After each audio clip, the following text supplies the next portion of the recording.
My name is Sarah, and I want to tell you about the most heartbreaking and infuriating experience of my nursing career.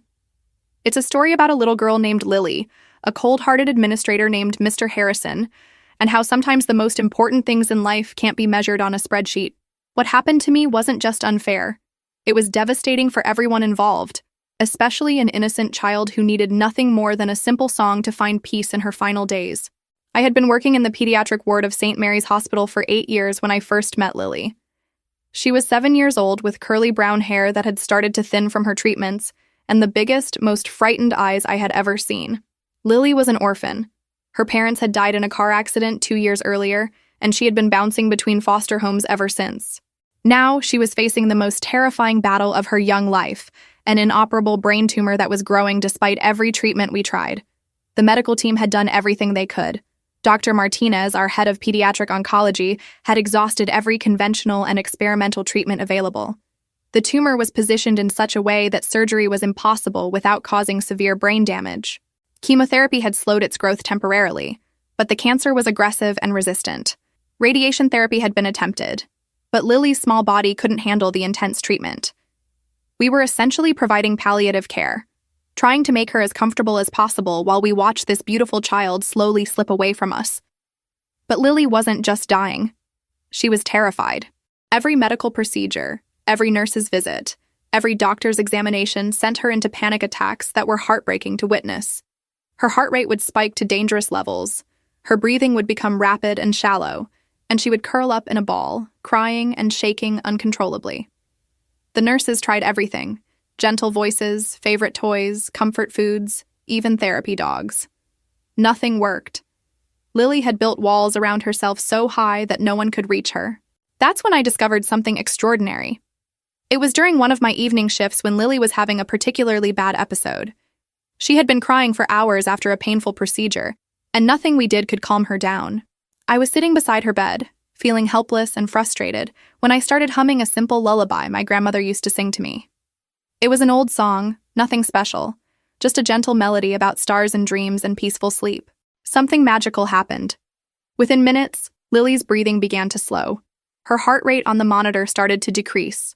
She stopped crying and turned her head toward me, those big brown eyes focusing on my face with an intensity that took my breath away.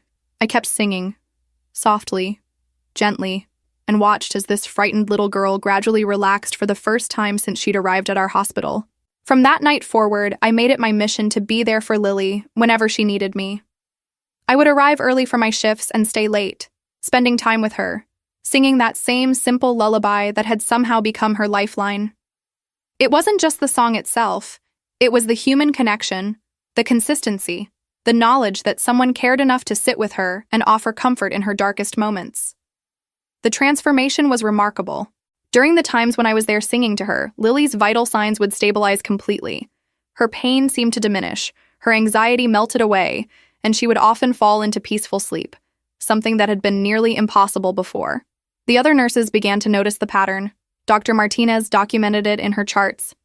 Even the hardest, most cynical staff members would stop in the hallway to listen to our evening routine. But it wasn't just about the medical benefits. Lily began to trust me in ways she couldn't trust anyone else.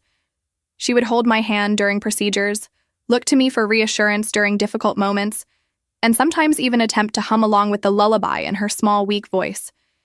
In a world full of pain and uncertainty, I had become her anchor, her source of peace in the storm.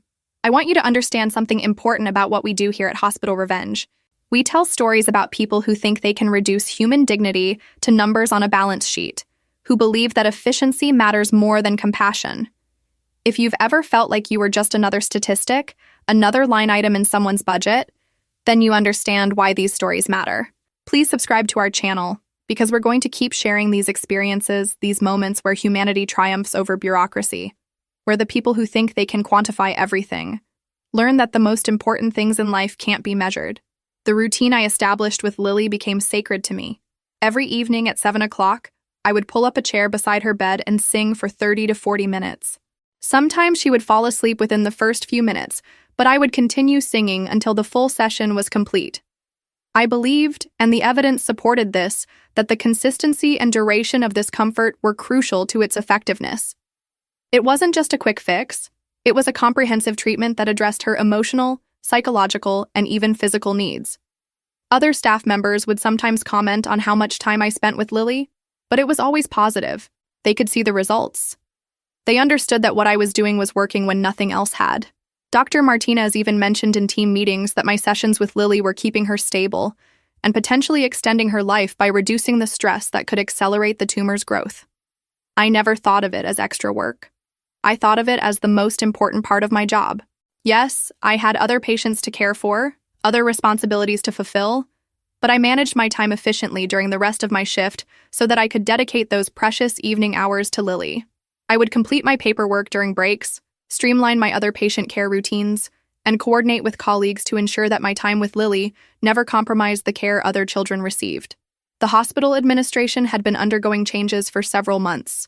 There were rumors about budget cuts, efficiency studies, and new management protocols. I tried not to pay attention to the corporate side of healthcare because I was focused on what mattered most, taking care of sick children. But I should have been paying attention because those changes were about to destroy everything I had built with Lily.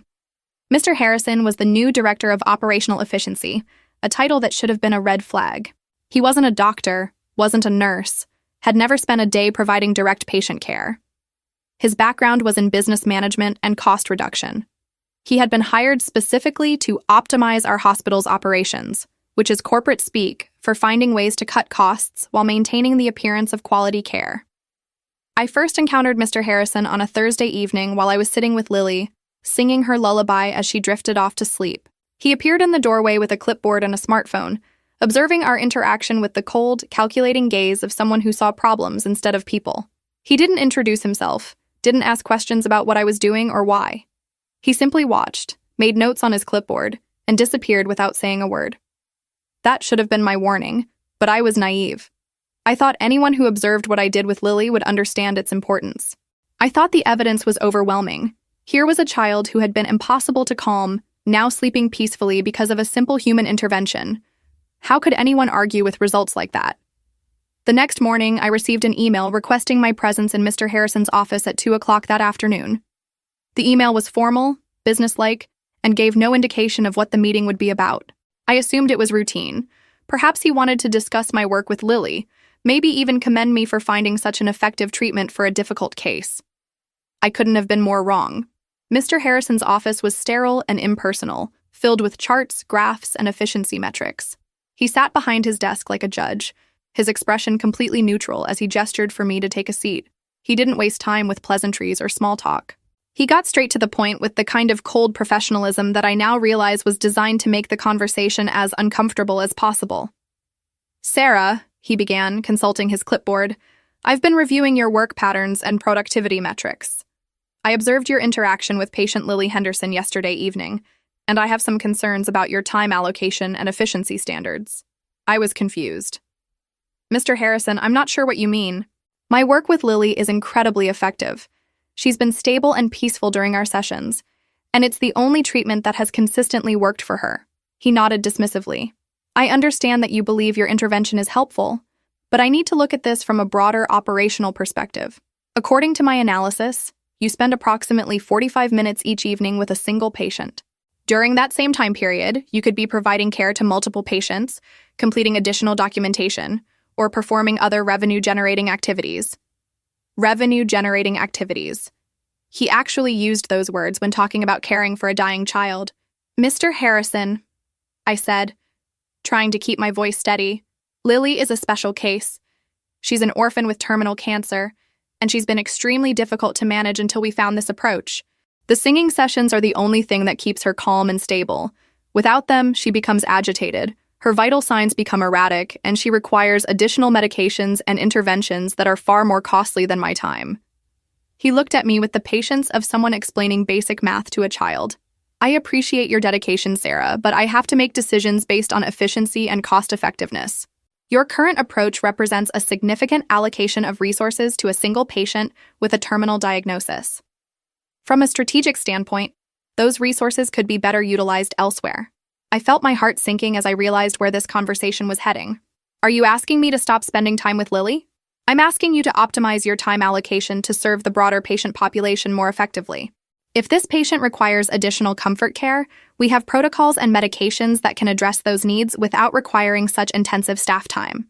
Medications? I was incredulous. Mr. Harrison, we've tried every medication available.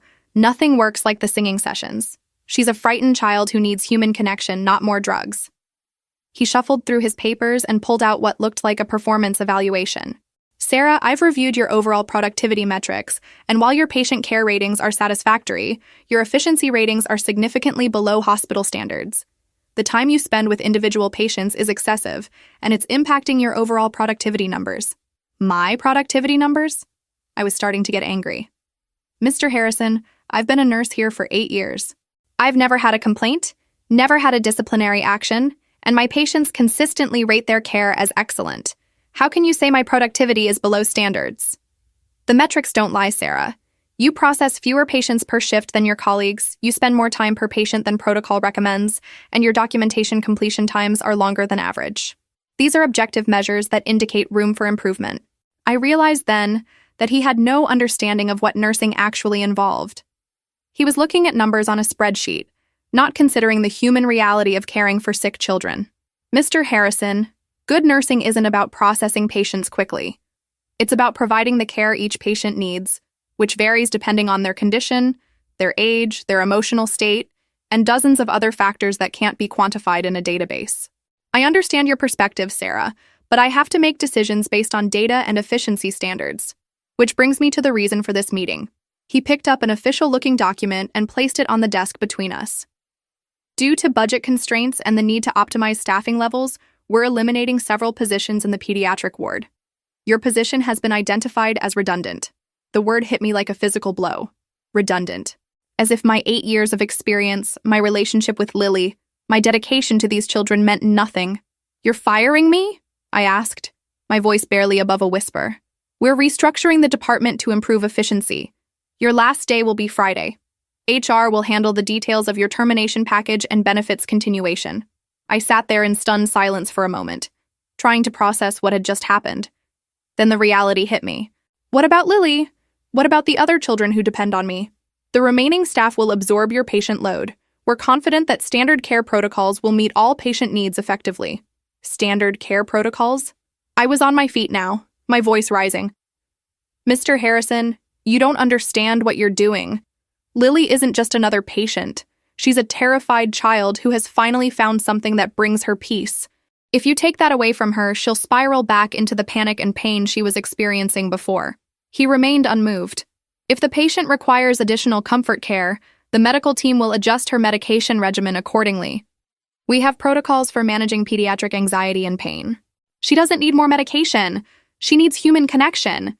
She needs someone to care about her as a person, not just as a medical case. Sarah, I understand you're upset, but my decision is final. Please report to HR before the end of your shift today to begin the termination process. I left his office feeling like I had been hit by a truck. How could this be happening?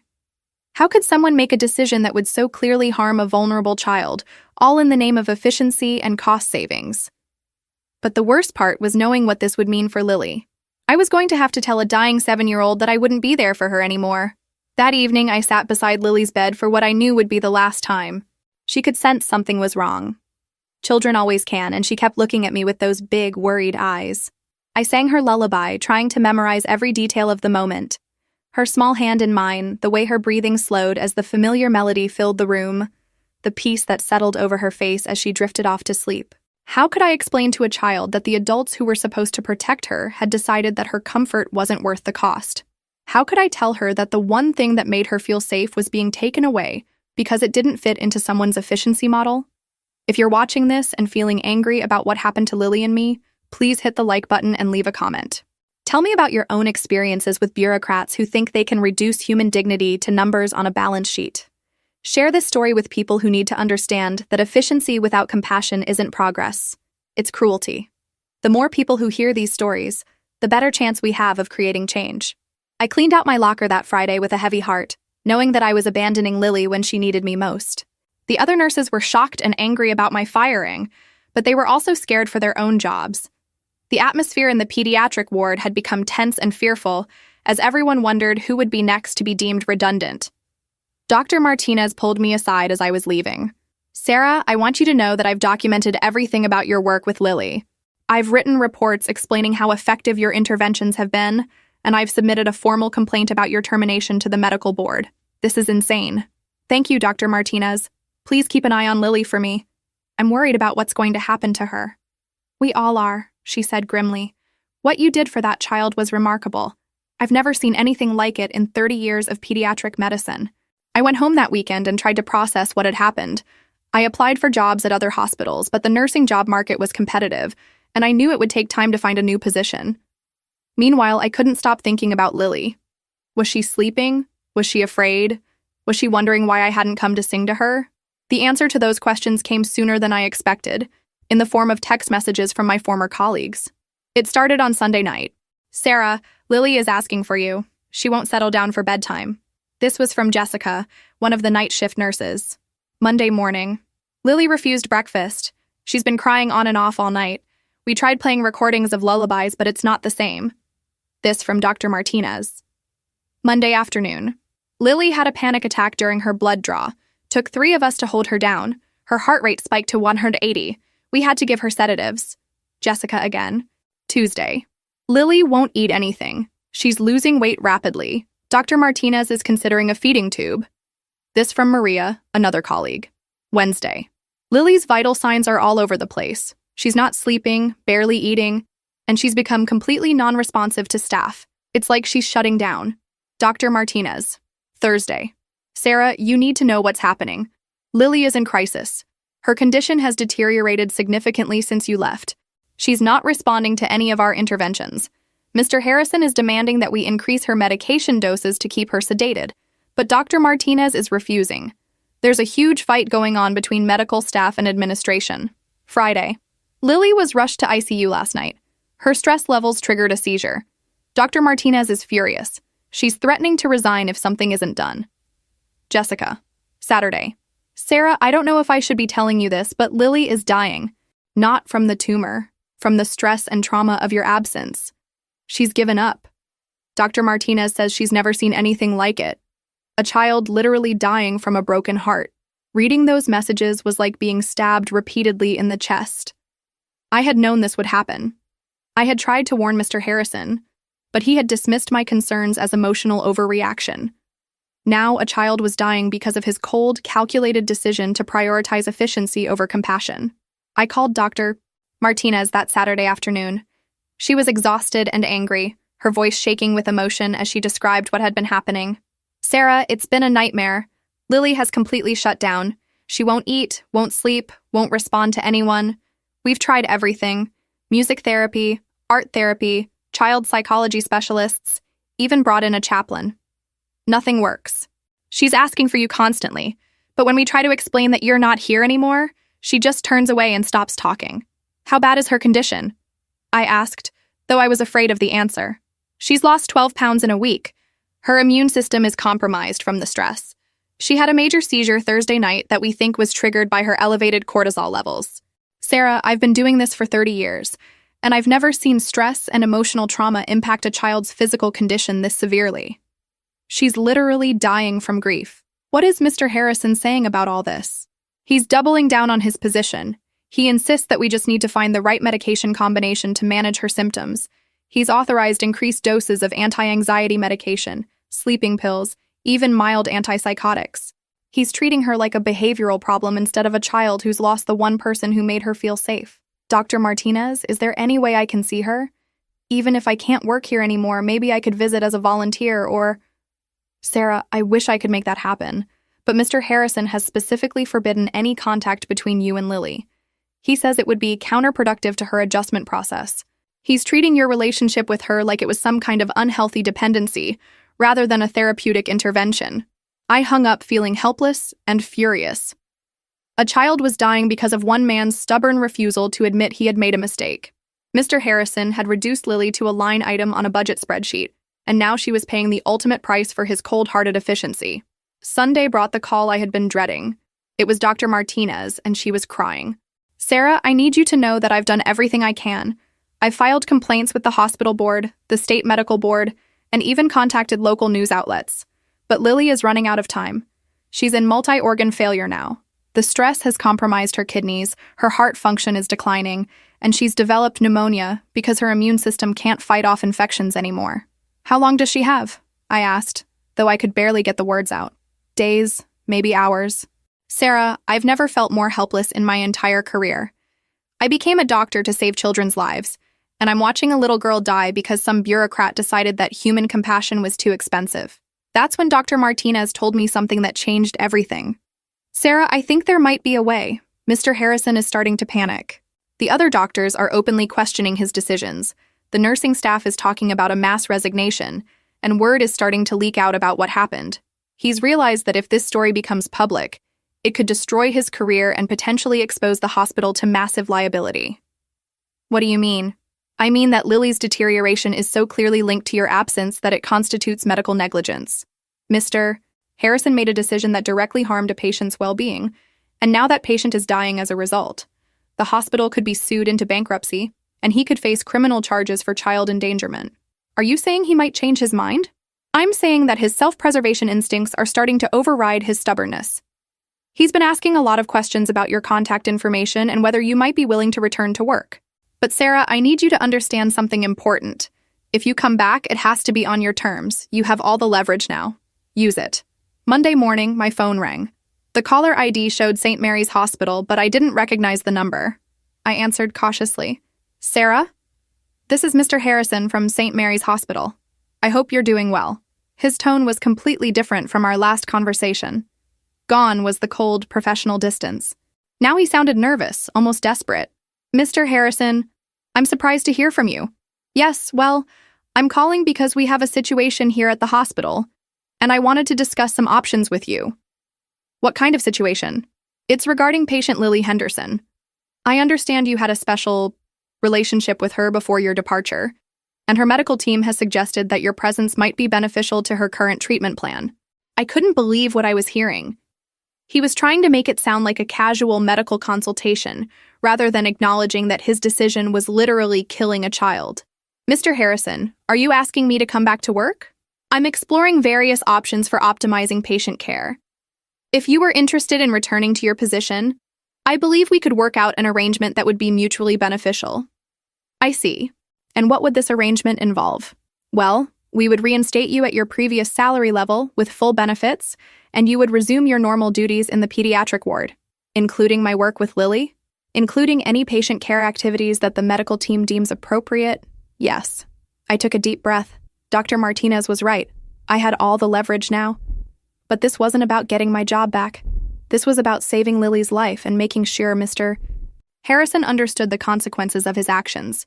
Mr. Harrison, I appreciate your call, but I'm not interested in returning to work at St. Mary's Hospital. There was a long pause. Sarah, I think there may be some misunderstanding. We're prepared to offer you a very attractive compensation package. It's not about money, Mr. Harrison. It's about the fact that you fired me for providing excellent patient care, and now you're asking me to come back because that same patient is dying without the care you decided was inefficient. Sarah, I understand you may have some concerns about the circumstances of your departure. Concerns? A child is dying because of your decision, and you're calling it concerns? Look, Sarah, I may have made some errors in judgment regarding your termination. If you're willing to return, we can discuss ways to address any issues you may have with hospital policies. Mr. Harrison, let me be very clear about something. I will not return to work for you. I will not put myself in a position where you can fire me again the moment it becomes convenient for your efficiency metrics. But I will help Lily. I'm not sure I understand the distinction. I'll come to the hospital as a volunteer. I'll sit with Lily and sing to her like I used to. But I won't be your employee, I won't be subject to your authority, and I won't be part of your cost-cutting measures. And there's one more condition. What's that? You have to be in the room when I sing to her. You have to see what you almost destroyed. You have to watch a dying child find peace through the human connection you decided was too expensive. Sarah, I don't think that's necessary. Those are my terms, Mr. Harrison. Take them or leave them. But understand this. If Lily dies because you're too proud to admit you made a mistake, I will make sure everyone knows exactly what happened. Every newspaper, every medical journal, every social media platform will hear about how St. Mary's Hospital let a child die for the sake of operational efficiency. There was another long pause. Finally, he spoke, his voice barely above a whisper. "When can you be here?" "I'll be there in an hour." Walking back into St. Mary's Hospital felt surreal. The staff members who saw me looked shocked and relieved at the same time. Dr. Martinez met me at the elevator, tears streaming down her face. "Sarah, thank God you're here. Lily is barely hanging on. We've been telling her you were coming, but I don't think she believes us anymore." "How is she?" "Bad. Very bad. She's been unconscious for most of the last 24 hours. Her vital signs are extremely weak. Sarah, I need you to prepare yourself for how different she looks." Nothing could have prepared me for what I saw when I entered Lily's room. In the week since I'd left, she had transformed from a sick child to a shadow of herself. Her face was gaunt, her skin pale and waxy. She was connected to multiple machines, and her breathing was shallow and labored. But the worst part was the expression on her face. Even in unconsciousness, she looked terrified and alone. Mr. Harrison was standing in the corner of the room, looking deeply uncomfortable. He nodded when I entered, but didn't speak. I pulled up the familiar chair beside Lily's bed, took her small hand in mine, and began to sing. The same simple lullaby I had sung to her dozens of times before. For the first few minutes, there was no response. The machines continued their steady beeping, her breathing remained shallow, and I began to fear that I had arrived too late.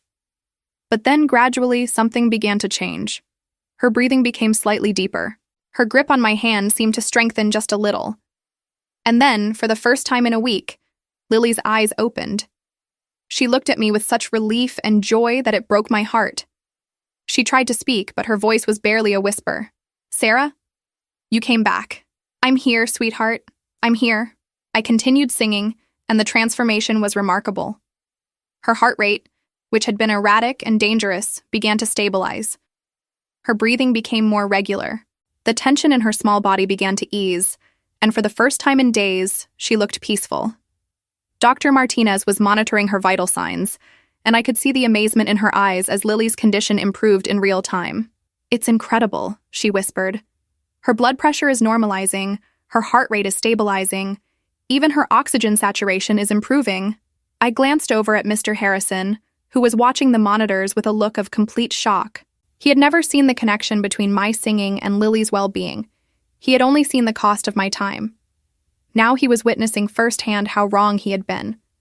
Lily fell asleep holding my hand, her breathing peaceful and regular for the first time in over a week. I continued singing softly until I was certain she was in deep, restful sleep. Then I carefully released her hand and turned to face Mr. Harrison. "Do you understand now?" I asked quietly. He looked at me with an expression I had never seen before, humility mixed with shame and regret. I had no idea. I thought you were just... I didn't realize...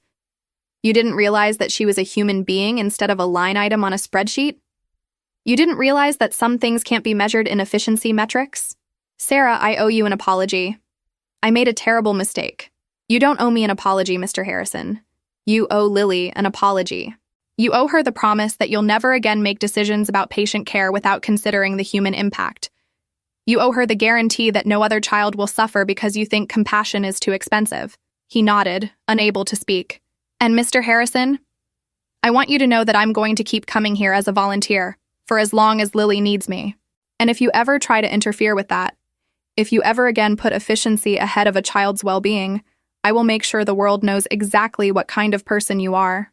Over the next few weeks, I returned to the hospital every evening to sing to Lily. Her condition stabilized and even improved slightly. She began eating again. Her sleep became more regular, and her spirits lifted considerably. The medical team was amazed by her recovery, though they all understood that it was only temporary. The tumor was still there, still growing, still terminal.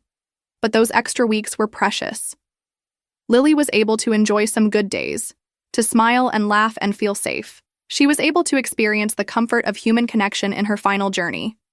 And perhaps most importantly, she was able to die with dignity, surrounded by people who cared about her as a person, not just as a medical case. Mr.